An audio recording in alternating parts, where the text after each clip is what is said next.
Welcome to New York Archive.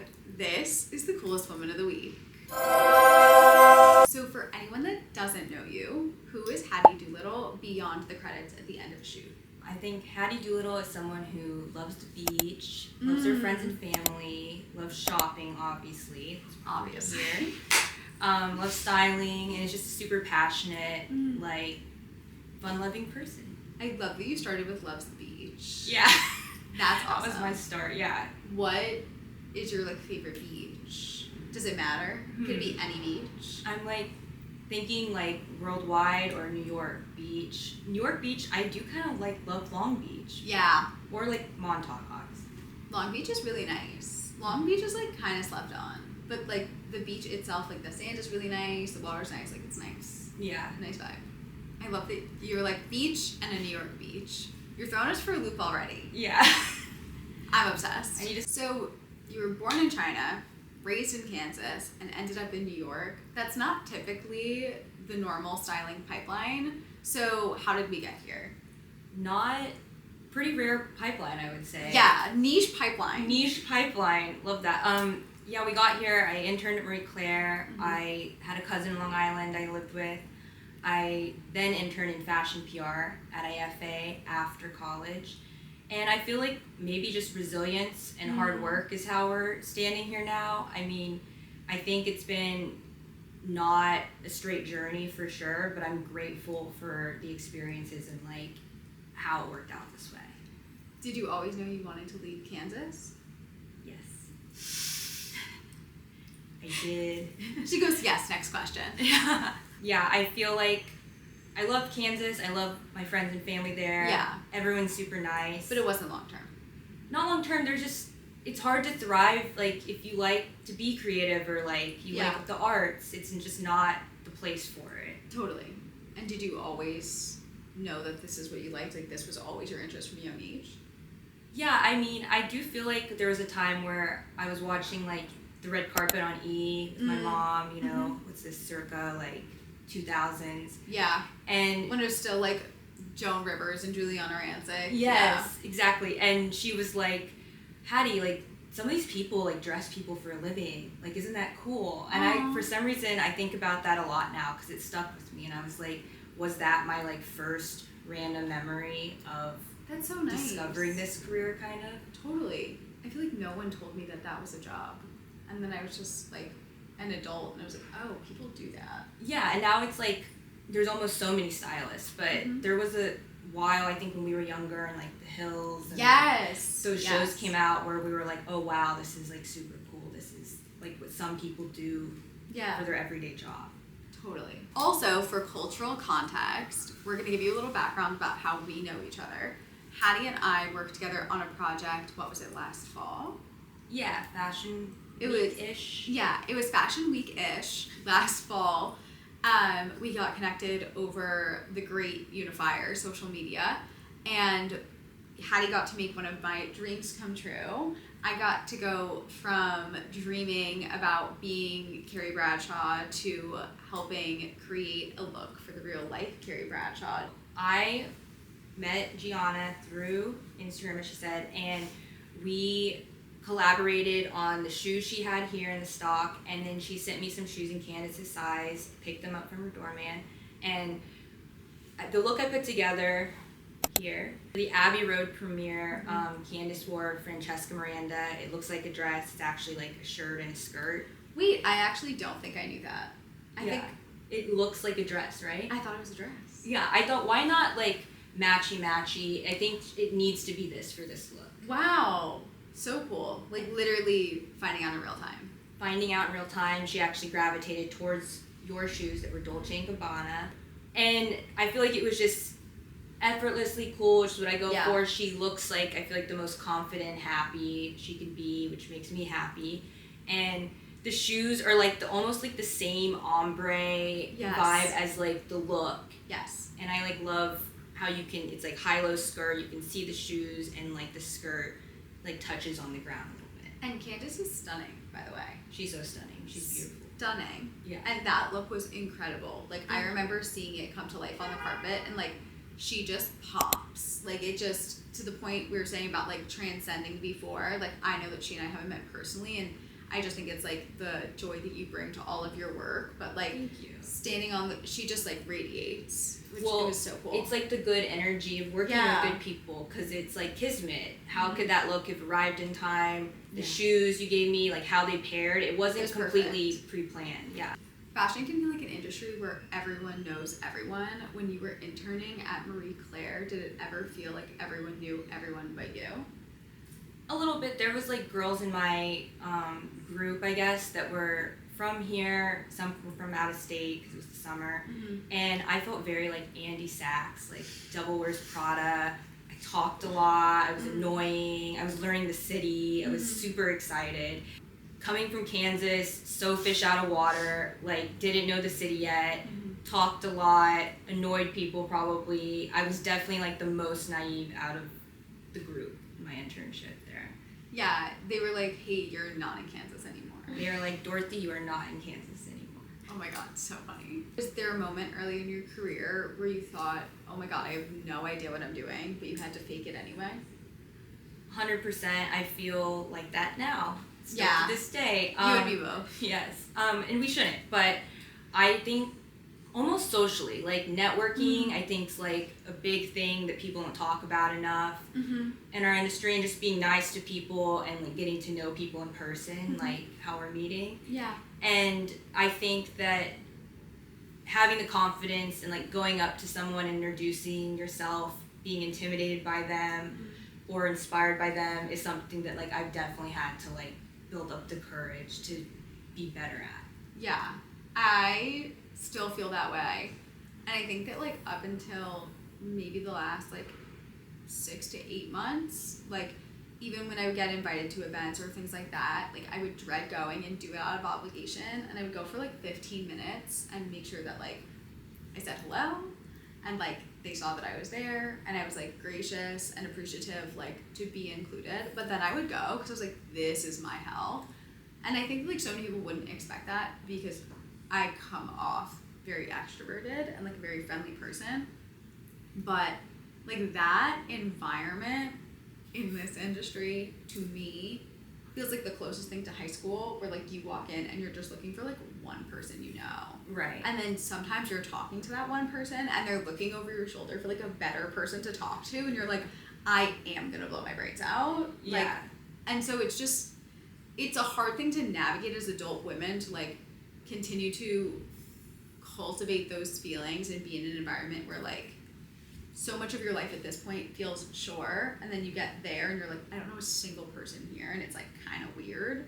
But I feel like it's something that like you just, I was saying this with Zoe, is like exposure therapy, and you do it enough times and then finally you get over it and you're just like, oh, this is really fine. Yeah, I was gonna say you pulled a Anna Wintour, who I've heard is like also an introvert. She's just like us. She's Anna just Wintour, like us. She's just like us. But the whole like getting there, don't get there first. Yeah. Don't be the last one to leave. Be respectful. I feel like that's like the Anna Wintour method. Coin that. The Anna Wintour method for all introverts everywhere. Did we just come up with that? We just invented the Anna Wintour method. What's the biggest thing that you had to fake confidence in throughout your career? Honestly, sadly, like being myself. Like faking confidence to where I can like actually be who I am, meeting people that, you know, maybe I was intimidated to talk to. Big fish, small pond, small fish, big pond in New York. The transfer, I mean, I definitely have learned a lot about myself over the 9 years of living here and like how to develop kind of as just like a woman. That's awesome. That's a really great answer. Thanks. So you've done it all. You've styled New York Fashion Week, you've done tons of editorials, campaigns, worked with celebrities. Was there ever a specific point where you thought, okay, maybe I've made it, this is my career? Yeah, I feel like I got a really good feeling when I styled Sophie Sumner. And we got really close in the process of it because you're always like talking to each other and like collaborating. And when she was like starting to get traction and like the red carpet looks we would do was like in Vogue or like Page 6 or the New York Times, I did feel like a lot of gratitude and that I felt like, okay, people are actually like noticing, and this is like maybe getting seen, and it's kind of like a dream of like what I could have dreamt about like happening when I'm like working with someone. Totally. Yeah, that makes perfect sense. And I'm a huge believer in karma, and I feel like her and I combined are like a good energy between us, and maybe that like really somehow subliminally like pushed it totally to the next level too.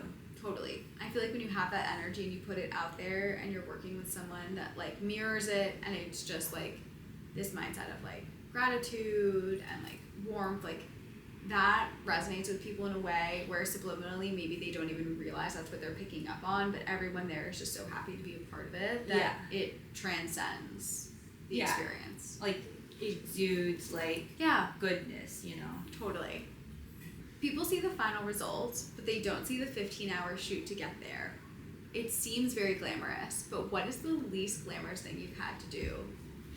I mean, I don't know if this is like the least glamorous thing, but going from in one day like Manhattan to Brooklyn, Manhattan to Brooklyn, Manhattan to Brooklyn in the middle of a shoot, and then like I think I told my boss, I'm like, yeah, I've been to like the boroughs like back and forth 4 times today, and I think her eyes were like, oh, I need to like stop sending Hattie oh my god everywhere around the city. Literally. I always say like this job is 90% schlepping. It is 90% schlepping. It's like heavy lifting, not glamorous. You're sweating, you're in like a dark room steaming clothes, you're on a deck somewhere like on a location. It's not what people envision where it's like the Disney like poof, you know, clothes are here. Like, it's like, how did you get there? Totally. And it's not like production dropped them off. Like, they're in an IKEA bag and I carried it here. Or they're in a Hulkin, shout out Hulkin. Right. And it's like, it was on the back of how many assistants and interns. Totally. What's the biggest misconception people have about what a stylist actually does? The biggest misconception is probably that we just shop around and have fun and like aimlessly pick out clothes, where I think it's very methodical. There's a lot of research behind it. You're thinking about the client, maybe there's an agency in between, maybe there's a publicist, like what's the event, depending on the job. There's so much behind the scenes thought and knowledge that goes into it that I feel like it goes, you know, without saying that it's like very strategic. You describe your style as cool but relatable. What makes someone seem effortlessly cool but not like they're trying too hard? I think it's just about not overdoing it. Like even if you consider yourself a maximalist, you should still keep like a little bit of a minimalist sacred. Definitely. I think that it can all exist together, like yin and yang. Yeah, it's like the quiet luxury, like cool how you want to do it, maybe take a piece off, maybe keep it as is. Totally. You pull inspiration from street style, sports, music, travel. Where's the weirdest place you've pulled inspiration from? Love this question. Weirdly, probably like water or like reflections in water. I did this one test shoot, probably like in my first 5 shoots I've done, with raincoats, and I feel like the way they like lit it and the model was so expressive, it was so cool. It was like definitely something where I'm like, oh, it reminds me of like the reflection in like water on the street or something. That's awesome. I really, really like that. Now I want to see this shoot. Yeah, it's cool. Insert photo here. When you're styling someone, are you thinking more about the clothes or the story you want to tell? I feel like fine mix between both, but like, you know, I'm thinking, say if it's a red carpet client, I'm thinking about their body, their hair color, the occasion, what the weather's like outside. And then but then you're as good as what you have to work with. So what clothes, like how can we portray this in like a cooler, elevated way? Totally. Than normal. Do you think that fashion has become more creative in the last few years, or do you think everyone's dressing the same because of social media? I think we like definitely have more access because of social media to like the New York Archive. Like, you know, showrooms or like niche like designers, like young designers that we wouldn't have before. I think back in the day they were like using, you know, landline and call these showrooms and like flipping through an actual catalog, and now it's like all digital. Yeah.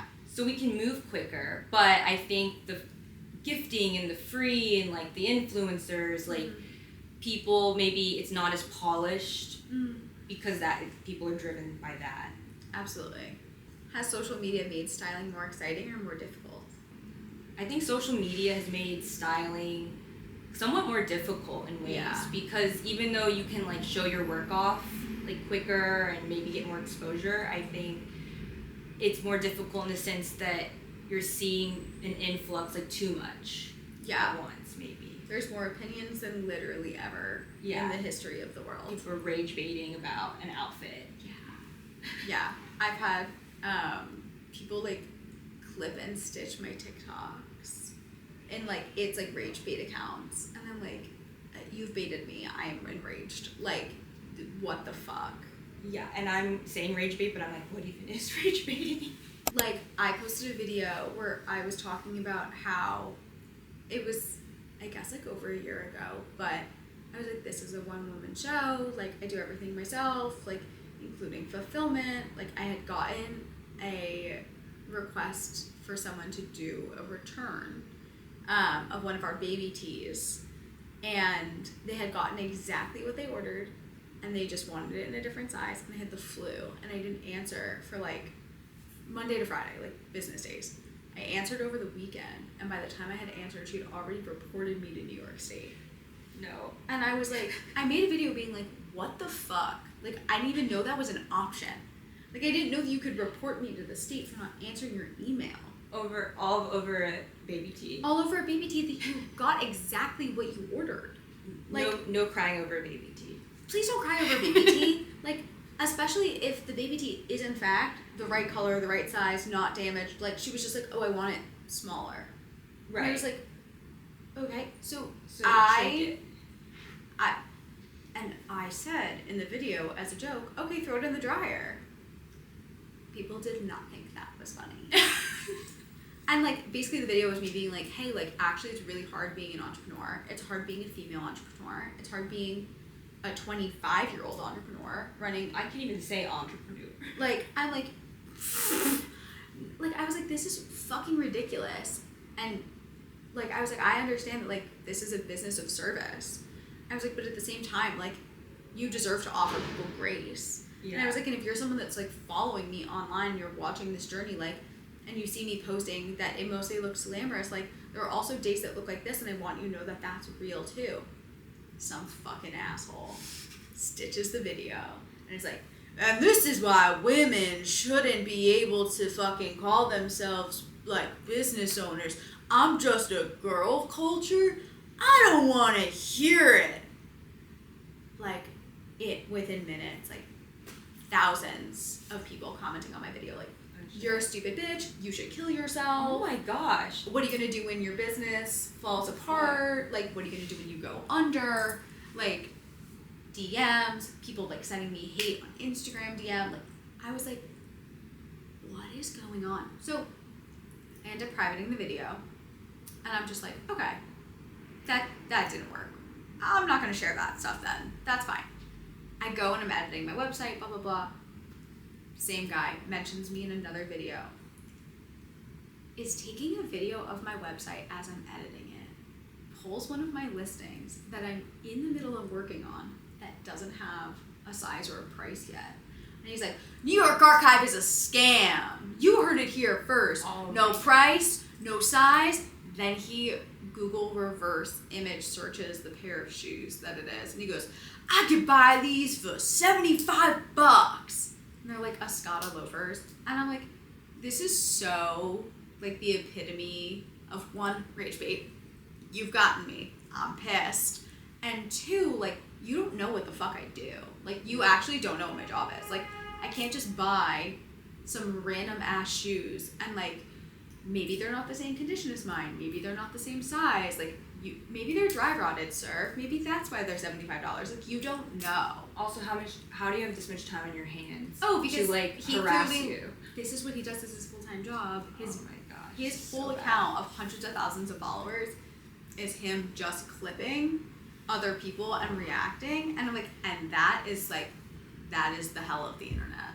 So he's like the evil villain, like, Perez Hilton Yes. of our day. Yes, but this guy like lives in his mom's fucking basement and like does it on TikTok. But yes, I was like, Even better. perfect. No, I was like, this is not real. It was real. I still have the video.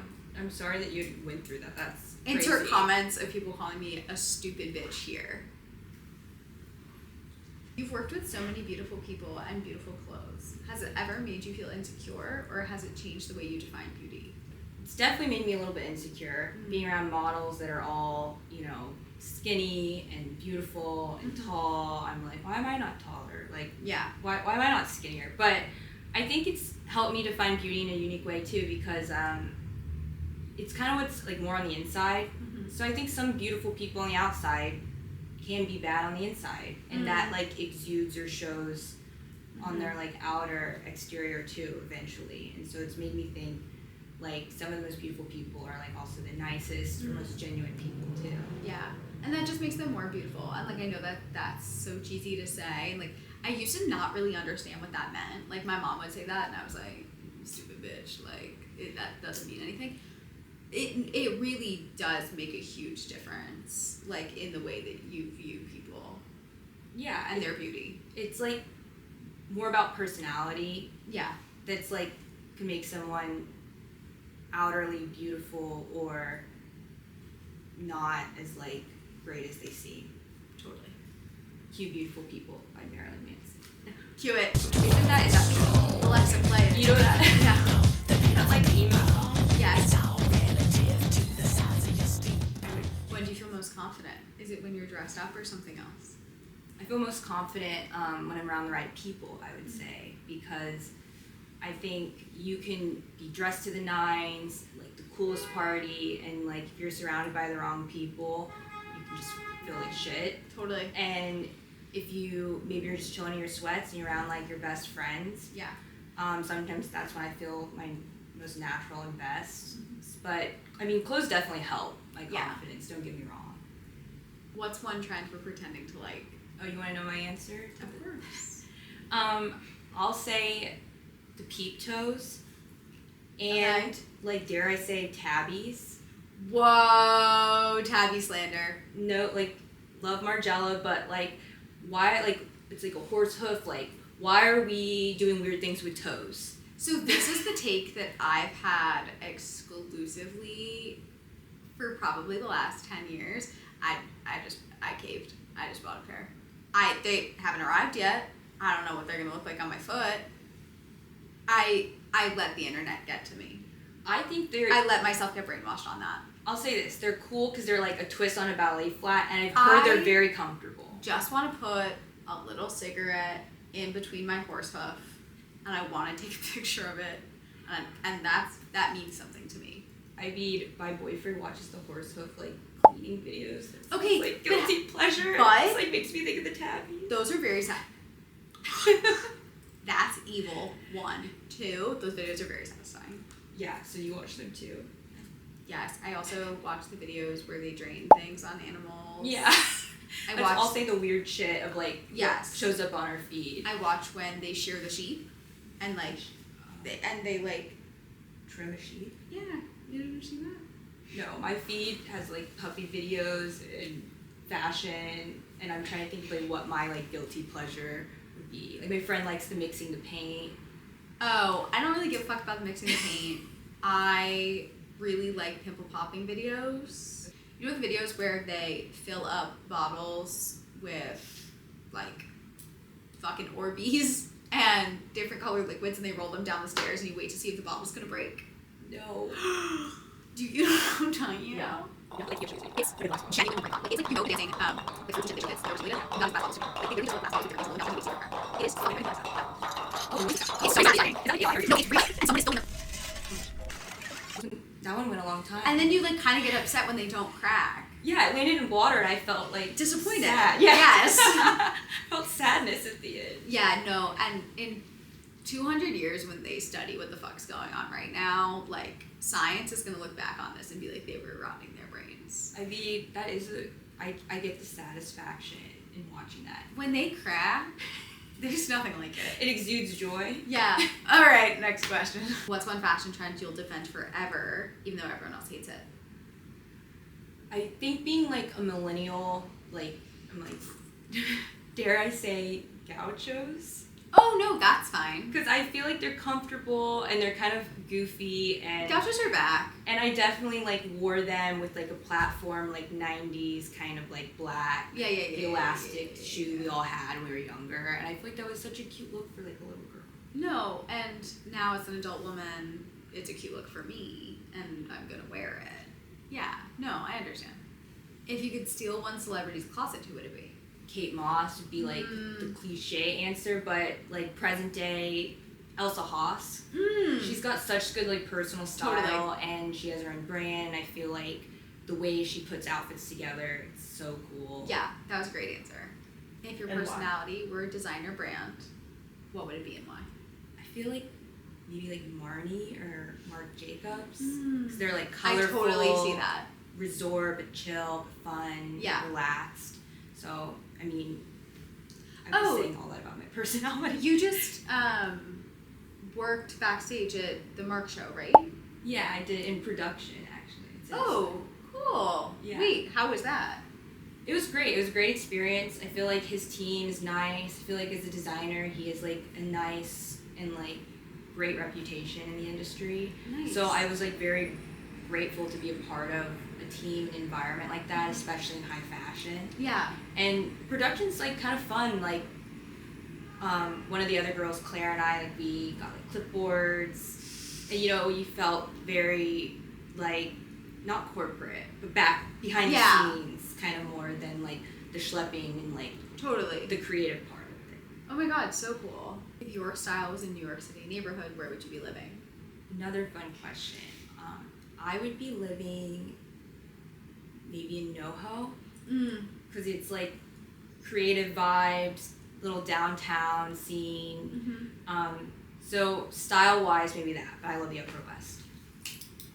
What is the most ridiculous thing you've bought for fashion that you refuse to regret? I know an answer. I have had to go on a shoot, middle of the day, pure sunlight, and go to a sex shop in Chelsea. Perfect. Was shooting at Pier 59, had to get a pair of identical stockings that were like probably off Amazon. Yeah. And we still had to do video, so you couldn't Photoshop it. I mean, it had a huge run in it because the model's jewelry cut on it or whatever. So I feel like that was quite the adventure of being in a sex shop during the day with the crowd that was in there. Yes. What's one piece of advice you wish someone gave you when you first moved to New York?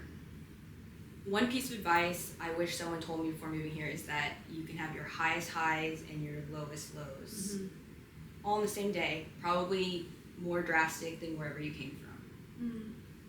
If a college student wanted to become a fashion stylist and didn't have any connections, where would you tell them to start? I would tell them to intern and, maybe do even a couple. Like, it's like test driving a car. See what you like, see what you don't like, learn as much as you can along the way, and have a good attitude about it. Totally. What's one skill that's way more important than having great style? I would say confidence, but that comes from within. So confidence, but like the power of the art of talking to people, like is really important. Even depending what you're wearing, however you feel, the impression and the way you treat people is like more important than what you have on your body. Totally. If 18-year-old Hattie could see your life today, what would surprise her the most? I would just say like the resilience that I've had to like make it work here. Like I come from like very middle class background in the Midwest, Kansas, and the adjustment from that life to the city, like suburbs to the city, it's very drastic. So over time I've had time to like adjust, but I think just not giving up is like a huge thing. Finally, who is the coolest woman you know and why? The coolest woman I know is my mom. Yes, she and I are super close. She likes adventure, travel. We've gone on lots of trips together, And I just feel like she's been a super strong woman in my life that has taught me so much, but really like not giving up on your dreams or following your dreams is something she like encouraged from a young age that I feel very blessed. And I don't feel like all parents sometimes do that for their kids. Definitely. Oh, that's so special. Yeah. I love that. Moms. Okay, well, this has been so much fun, but we have to go shopping. Love ya. Bye.